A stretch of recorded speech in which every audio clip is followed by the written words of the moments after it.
Hi there, this is actually part two of a two-part video. The first one had a lot of science and background on Fletcher-Munson curves and what happens to our ears as we listen to sounds and music at different volumes. What we're in right now is the Helix, the Line 6 Helix software version 2.01.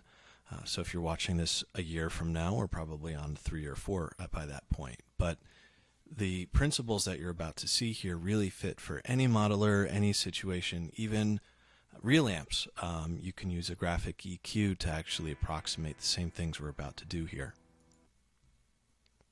To recap, the general concept is that when we listen at lower volumes and higher volumes, we hear things differently, particularly different frequencies. For that reason, if we're dialing in sounds or tones at lower volumes and then play those same tones at high volumes or stage volumes, sometimes they sound not so nice. For example, the bass might become a little bit muddy, and the trebles can be very piercing and beamy, and it's just not too pleasant. So there's a couple things you can do to compensate. What I've done essentially is create some EQ curves using 10-band graphic EQs that'll help you compensate for different volumes. So you can actually create patches at a low volume to be played at a high volume later. What this basically does is it approximates what happens in your ears when the volume goes up. So this is a patch that I developed that's really just a utility that has a number of EQ curves, and those EQ curves can be copy and pasted into other patches as you're creating them. The first two are designed to be applied to a patch that you're playing at a lower volume. So I tend to be listening at a lower volume, say 50 or 60 decibels, when I'm creating patches. And of course, when I'm playing, for example, with a drummer or something like that, I'm playing closer to, say, 90 to 110 decibels. So this compensation at the end of any patch that I'm creating gives me an idea of what it might sound like when I'm playing at a higher volume. There's two, of course. The first one here is a little bit more extreme and a little bit closer to the actual Fletcher-Munson data. And the second one is a little less extreme, and it really matches my particular full-range amp that I use. I actually use an acoustic amp to amplify my Helix, and it works really well. So you kind of have your choice, and you can dial these things in to your own kind of situation, your own amplification, and how you do things. The last thing is there's a little bit of level adjustment. You see here minus 2.4 decibels. And that's because when I put this EQ at the end of a patch, I want the perceived volume to be the same when I kick it in. I'm just trying to listen to tonal differences, not volume differences, because we kind of prefer louder things. It's the same kind of principle of why they crank the brightness up on all the TVs at the electronics stores, that we're kind of naturally drawn to louder, brighter things. These last two EQ curves are the exact opposite, which can be applied to a sound played at a very high volume and approximates what that might be like at a lower volume.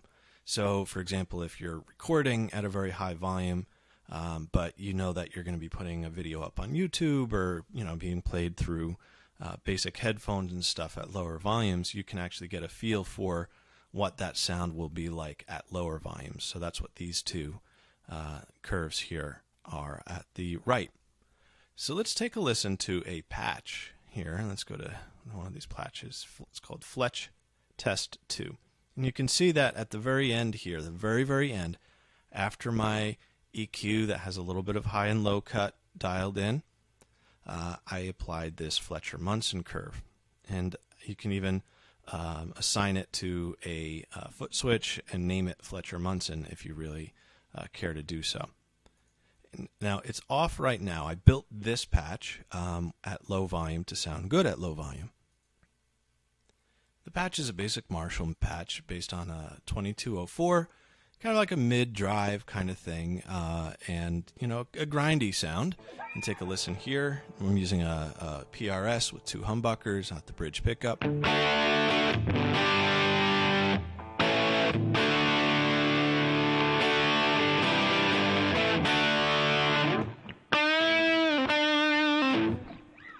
you get a little bit of definition in the low notes.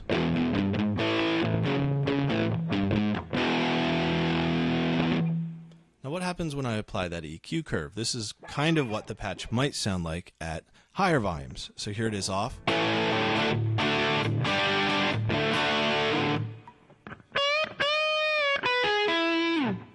Now on.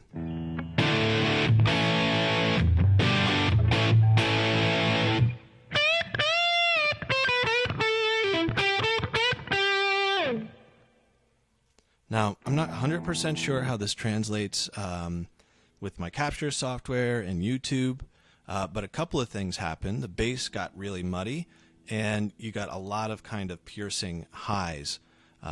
You can just listen to the low notes here, and you can see that they lose definition when that EQ kicks in. Off. On.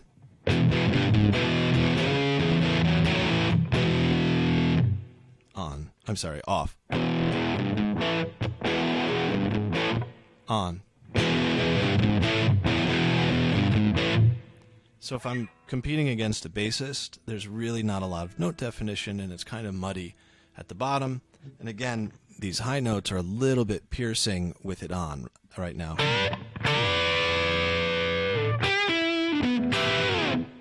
Versus off.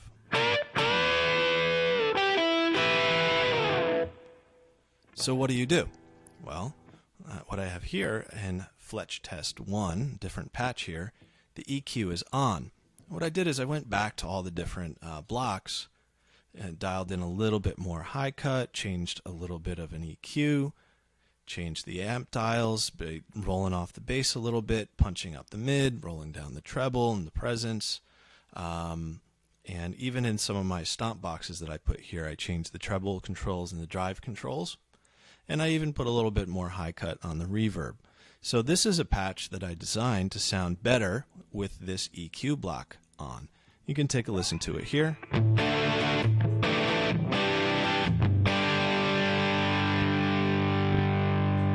up at the highs. And now with the EQ off, it's going to sound a little flat and boring.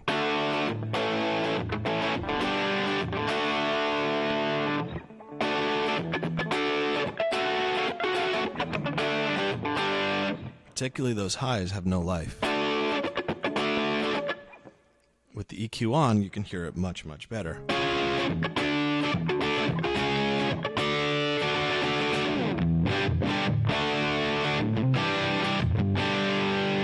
And there's still plenty of definition in the bass.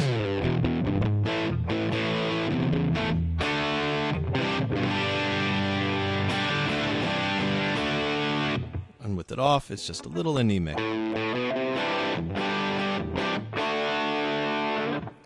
So this is an example of a patch where if I play it at loud volumes with that EQ off, it'll sound okay. I'll be much, much, much closer than if I had developed a patch like the original one at low volumes that sounds really good at low volumes, or at least passable,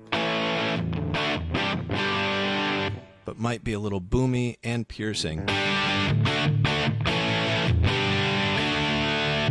at higher volumes. So how do we actually implement this on the Helix? Well, let's go ahead and go into my Fletcher-Munson patch. This is the utility patch. I'm going to right click and copy one of these EQ blocks. Let's go to this is a patch called the Basic Deluxe. So this is like a Fender sound. Here you go. We have our Deluxe vibe. And running into two cabs. One of the cabs is a 4x10 and the other one is a 2x12. The 4x10 is set a little bit beefier, and there's a little bit of a room reverb with no decay. You can see how I did this in one of my prior videos. So this is a basic deluxe sound, and there's actually a couple of snapshots as well. So this is the one that's a little on the edge. That cleans up with the volume getting rolled back.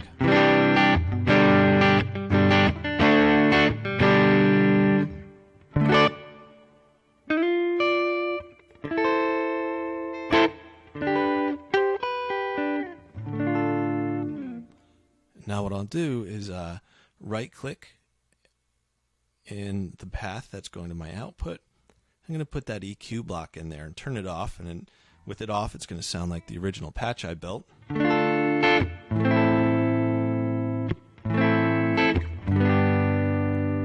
I'll turn it on, and this is what it might sound like at high volumes.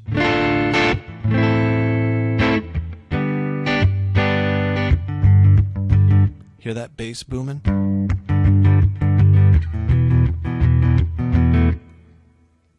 Here it is with the EQ off. That's an appropriate bass. This is just way too much.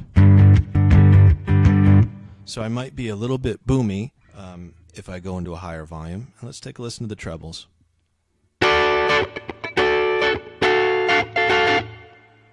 That's with it off. Now this is the approximating high volumes.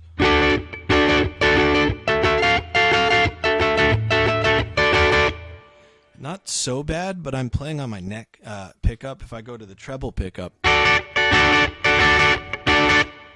little rough. So I'm either going to have to roll off the tone on my guitar or change the patch around.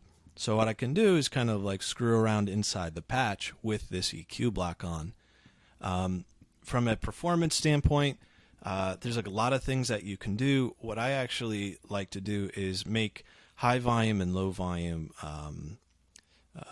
banks that I'll just put the patches designed for higher or lower volumes into different banks.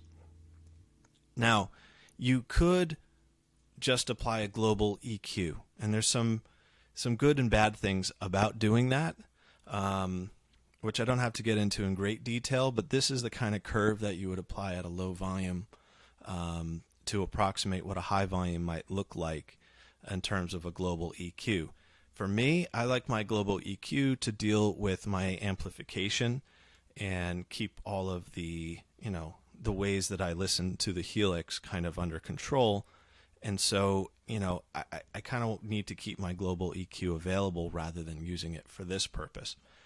So that's one of the reasons that I like to use these blocks. So, in summary, what we have here is a utility patch. It's on custom tone. Just look up Fletcher-Munson. You can copy and paste these EQ blocks into your patches at the very end to approximate what that tone might be like at a different volume. And then you can adjust your tone or your patch accordingly and get rid of the EQ block when you change volumes. Or you can just copy and paste the actual patch and put one in a high volume and one in a low volume folder. I hope that's very helpful. Until next time, stay geeky, take care of each other, and happy guitaring. Take care now.